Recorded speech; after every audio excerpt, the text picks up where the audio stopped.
Hello friends, जागरण जोश के इस daily current affairs Q&A video में आप सबका स्वागत है। मैं हूं शारदानंद। हम लोग इस वीडियो में देखते हैं कि आज के करंट अफेयर्स से क्या कुछ इंपॉर्टेंट क्वेश्चंस बन सकते हैं, साथ ही उनके क्या जवाब होंगे और उनसे जुड़े कुछ फैक्ट्स क्या रहेंगे। तो ये सारी चीजें हम आज के इस वीडियो में देखेंगे। तो दोस्तों, शुरू करते हैं आज के पहले सवाल के साथ। पहला सवाल है, किस जेनेवा समझौते के तहत युद्ध बंदियों के अधिकारों को परिभाषित किया गया? ऑप्शन है पहला, दूसरा, तीसरा, चौथा। सही जवाब है option C, third Geneva convention. Third Geneva convention में पीओडब्ल्यू जो प्रिजनर्स ऑफ वार हैं या युद्ध बंदी हैं, उनके अधिकारों को परिभाषित किया गया, उनके मानव मूल्यों को परिभाषित किया गया कि किस तरह से अगर दो देशों के बीच में लड़ाई होती है और कोई भी जो प्रिजनर्स ऑफ वार हैं या युद्ध बंदी हैं वो दुश्मन के हाथों लग गए, चाहे वो सही हालत में हो या जख्मी हालत में हो, तो उनका सही से इलाज कराना, सही से उनके किस तरह से देखभाल करना, उसके साथ सही व्यवहार करना, किसी भी तरह का इंसल्ट न करना, ये सारी चीजें एक ब्रॉड गाइडलाइन जो थर्ड जेनेवा कन्वेंशन 1949 में हुई थी उसके बारे में इसमें बताया गया है। हालांकि ये जो पहला, दूसरा, तीसरा, चौथा, ये 4 कन्वेंशन जो जेनेवा के तहत हुए हैं, जो कि शुरुआत हुई थी 1929 से और बाद में इसमें कुछ इसमें बदलाव किए गए और 1949 में जो है ये थर्ड जेनेवा कन्वेंशन को लागू किया गया। समझिए, इसमें यह कहता है कि जो उसके साथ कैसा व्यवहार किया जाए और यदि घायल हैं तो उसको किस तरह से उसकी सही इलाज करवाया जाए, तो ये सारी चीज़ें जो है इस तीसरे कन्वेंशन के तहत बताई गई है। इसमें और ये भी बताया गया है कि अगर जो भी युद्ध बंदी हैं, प्रिजनर्स ऑफ वार हैं, उनके किसी भी तरह का फोटो, वीडियो, किसी भी तरह का जो पब्लिक क्यूरियोसिटी होगी, इसको पब्लिकली नहीं दिखाया जाएगा। जो कि अभी हमारे जो पाकिस्तान और इंडिया के बीच में जो अभी रिसेंट जो भी कॉन्फ्लिक्ट स्टार्ट हुए हैं, जिसमें आप सबको पता है कि हमारे एक MIG के विंग कमांडर है अभिनंदन, जो पाकिस्तान के कब्जे में चले गए हैं, उनके जिस तरह से उन्होंने सोशल मीडिया पे फोटोज और वीडियोस वायरल हुए हैं, ये सीधे सीधे जेनेवा कन्वेंशन के वायलेशन है, ये उल्लंघन है। और ऐसा जो है इंटरनेशनल और या US के भी लोगों ने माना है और UN भी इसके खिलाफ बोल चुका है। इसके बारे में पेपर्स आ चुके हैं कि पाकिस्तान इसका वायलेशन कर रहा है। और ये कोई नई बात नहीं है कि पाकिस्तान कभी भी उसे किसी भी इंटरनेशनल जो भी कन्वेंशन हुए हैं या समिट हुए हैं उसकी वो इज्जत करना नहीं जानता है। आपको पता होगा कारगिल युद्ध के समय भी ऐसे ही एक के नचिकेता को उन्होंने पकड़ लिया था, हालांकि इन्हें बाद में रिहा किया गया था इसी कन्वेंशन के खिलाफ। लेकिन इसमें एक लूप होल भी है।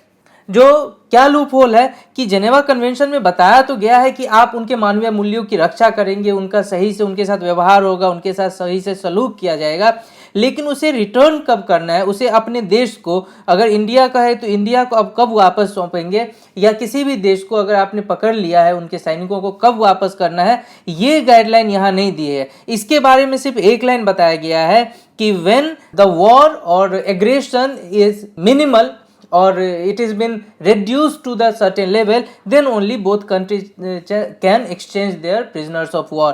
मतलब साफ साफ इसका ये मतलब होता है कि अगर दोनों कंट्री के बीच में युद्ध वाले हालात खत्म हो गए हैं या बिल्कुल ही नहीं के बराबर हैं, तभी ये एक दूसरे को, अपने अपने सैनिकों को रिहा करेंगे। अब इसमें जितना टाइम लगे, के नचिकेता को उन्होंने लगभग 1 सप्ताह या 8 से 9 दिन के बाद दिया था। वहीं कुछ और ऐसे उदाहरण हैं जहां पे उन्होंने वापस भी नहीं किया था उसी कारगिल युद्ध के दौरान। लेकिन चूंकि इस बार जो इंटरनेशनल प्रेशर है, इसीलिए पाकिस्तान को हमारे अभिनंदन जो पायलट है MiG के, उन्हें वापस करना ही होगा और हम सब इस बात की उम्मीद करते हैं कि वो वापस हमारे देश आ जाएंगे। तो ये था जेनेवा कन्वेंशन के बारे में। बढ़ेंगे आज के दूसरे सवाल की ओर। कानून और न्याय मंत्रालय द्वारा अधिसूचित चुनाव आचार संहिता संशोधन नियम 2019 के अनुसार आगामी लोकसभा चुनाव में उम्मीदवारों को कितने वर्षों के आयकर रिटर्न दिखाने होंगे? ऑप्शंस है 3 वर्ष, 5 वर्ष, 8 वर्ष, 1 वर्ष। सही जवाब है ऑप्शन बी, 5 वर्ष या 5 इयर्स। अभी हाल ही में, या यूं बोले 2 दिन पहले ही, कानून और न्याय मंत्रालय ने अभी इलेक्शन जो होने वाला है 2019 में लोकसभा इलेक्शन, उसको लेके चुनाव आचार संहिता अमेंडमेंट नियम 2019 लागू किया और जिसमें बताया कि जो भी इस 2019 के लोकसभा चुनाव में जो भी कैंडिडेट इलेक्शन लड़ना चाहते हैं, उन्हें 5 वर्षों का, लास्ट 5 वर्षों का जो अपना जो इनकम टैक्स ITR उन्होंने फाइल किए हैं उन्हें दिखाना होगा। और ना सिर्फ ITR, बल्कि उनके अगर फॉरेन में किसी भी तरह के एसेट हैं, किसी भी तरह का उनके पास कुछ है जो कि फॉरेन से है, तो उसके बारे में भी डिक्लेयर करना पड़ेगा। तो ये सब सारी चीज़ें जो की गई है वो इलेक्शन रिफॉर्म को लेके की गई है। इलेक्शन रिफॉर्म इंडिया का एक बहुत ही एक इंटीग्रल पार्ट है इंडिया का जो डेमोक्रेसी है, कि इसे हर टाइम टू टाइम इसमें रिफॉर्म होते रहना चाहिए, जिससे इसमें बहुत ही ट्रांसपेरेंसी आए। और अभी जाके इलेक्शन कमीशन और गवर्नमेंट ने इसको लेके जो ये एक नया विवरण बताया है कि 5 साल के आपको जो है ITR रिटर्न करने होंगे। इससे बहुत सारे कैंडिडेट के बारे में पता चल जाएगा पब्लिक को कि कैंडिडेट किस नेचर का है, किस तरह का उनका अभी तक का व्यवहार रहा है। साथ ही जैसे ही ये बदलाव होगा तो एक फॉर्म 26 होते हैं जो कि हर कैंडिडेट को भरने होते हैं, तो इसमें भी बदलाव किया गया, इसमें भी प्रारूप बदला गया, जिसमें अब उम्मीदवार को अपनी संपत्ति, देनदारी जो लायबिलिटी है, शैक्षणिक योग्यता, आपराधिक रिकॉर्ड, ये सारी चीज़ें बतानी होगी।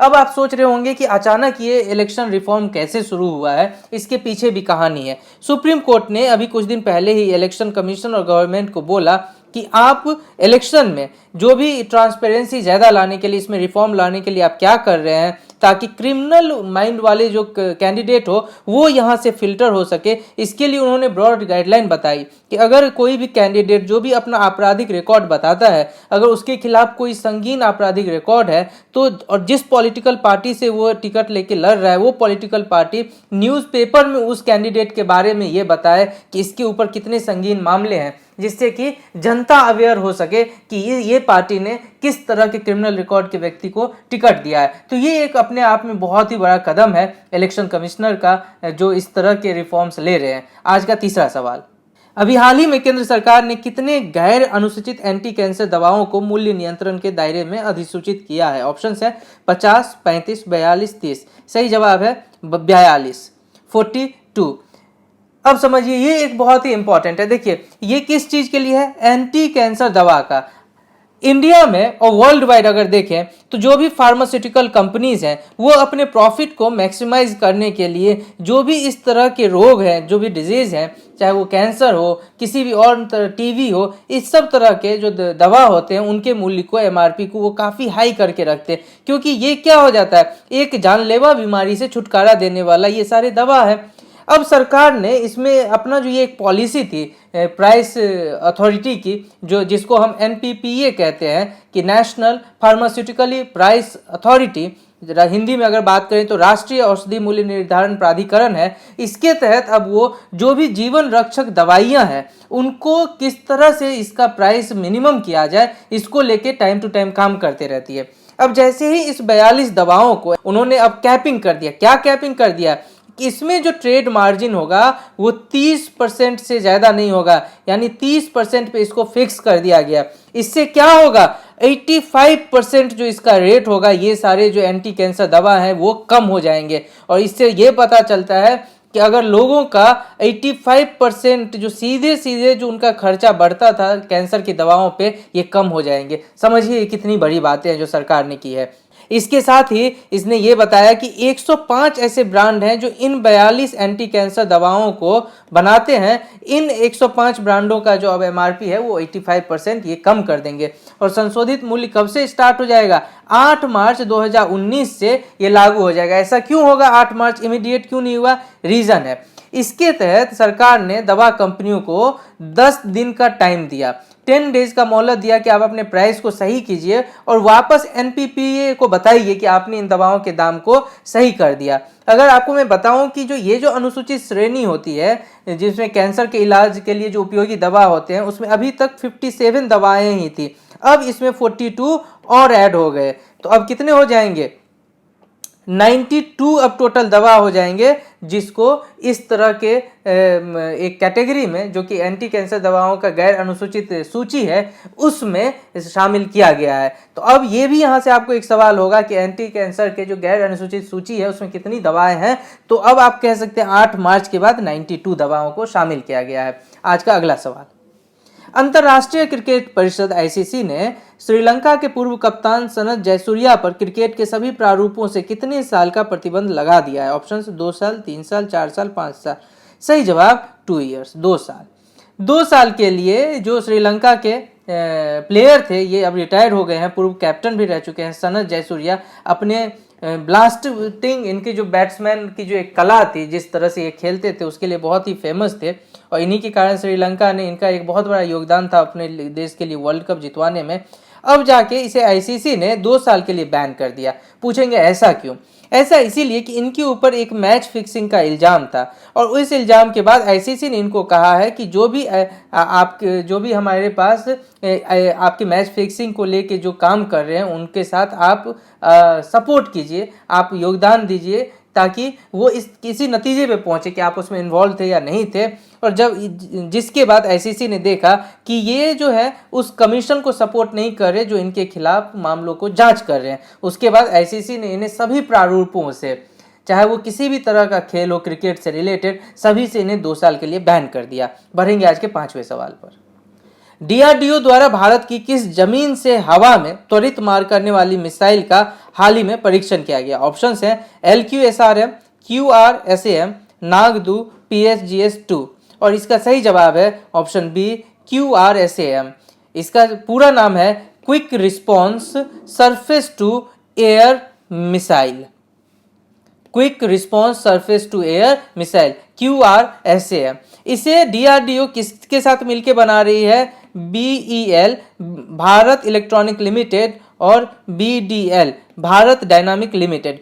और डीआरडीओ इन दोनों के साथ मिलकर इस मिसाइल को बना रही है और अभी जाके इसे लॉन्च किया। अगर इसके लॉन्च की बात करें तो इसे सबसे पहले जो किया गया था, इसका जो परीक्षण किया गया था वो 2017 में किया गया था, और फिर जाके अभी किया गया। इसके बारे में बताया गया है कि ये सरफेस टू एयर मिसाइल है, जो कि किसी भी तरह के वातावरण में, चाहे किसी भी तरह का मौसम हो, ये ऑल वेदर से मिसाइल है जो सरफेस से अपने टारगेट को हिट कर सकता है, चाहे वो ऊपर ही क्यों ना हो। रेंज इसका बताया है 20 से 30 किलोमीटर, और ये ऐसा माना जा रहा है कि अपने इंडिया का जो आर्मी है और एयरफोर्स है, इसके लिए एक बहुत ही बड़ा ये आर्म उनके पास हो जाएगा।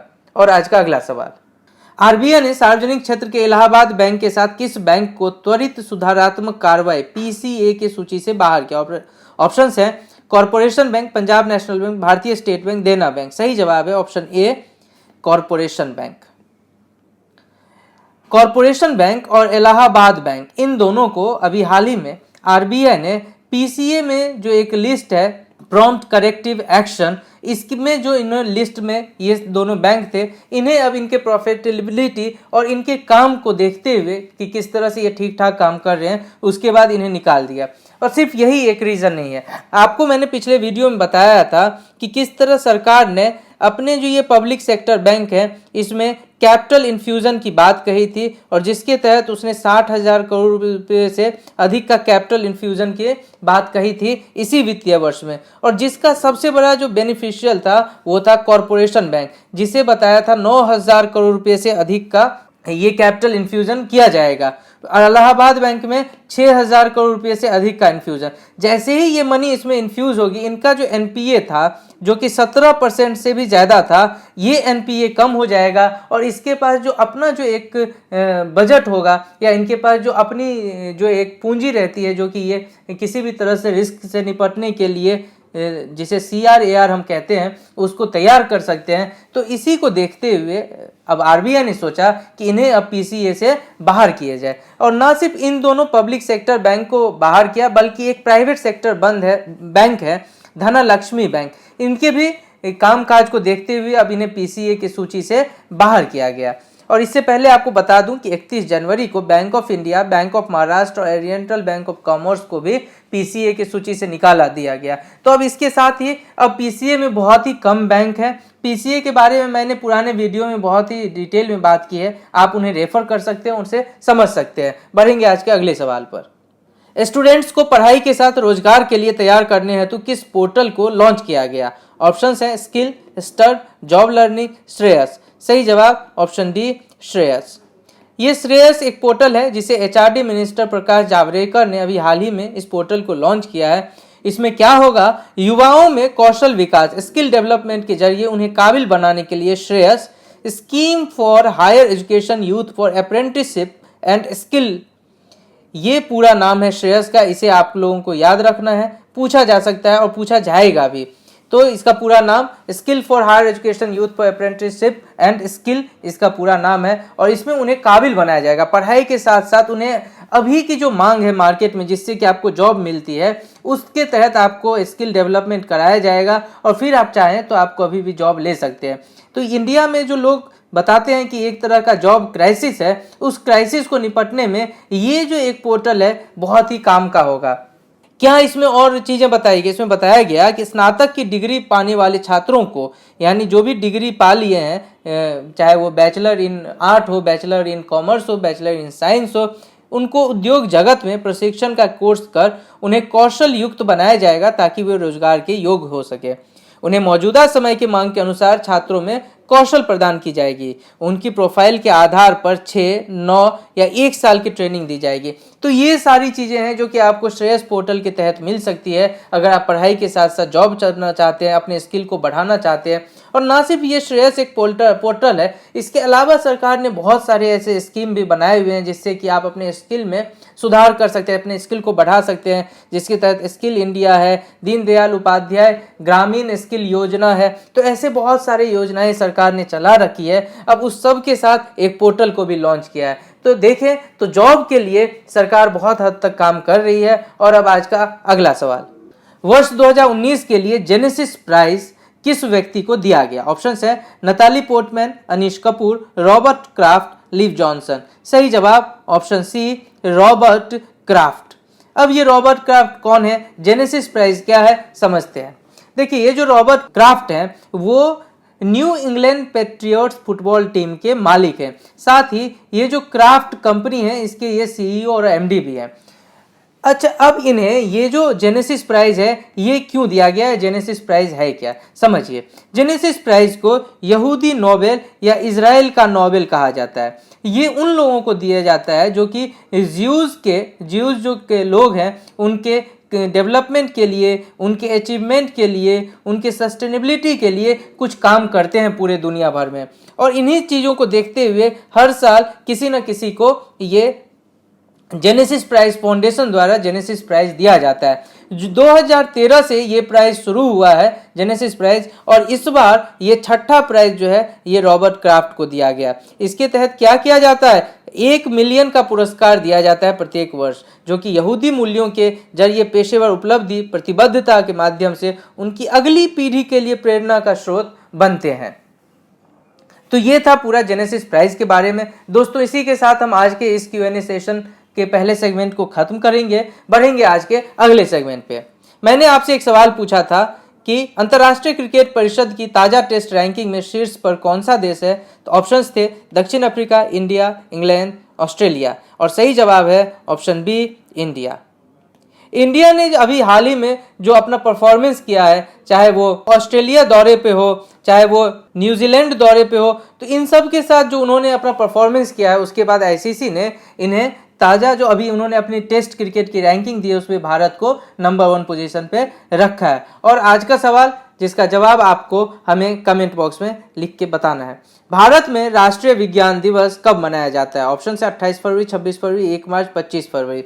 हमें आपके जवाब का इंतजार रहेगा कमेंट बॉक्स में। साथ ही इस वीडियो को अगर अच्छा लगा इसे अधिक से अधिक लाइक करें, शेयर करें, कमेंट करें और देखते रहें जागरणजोश.com।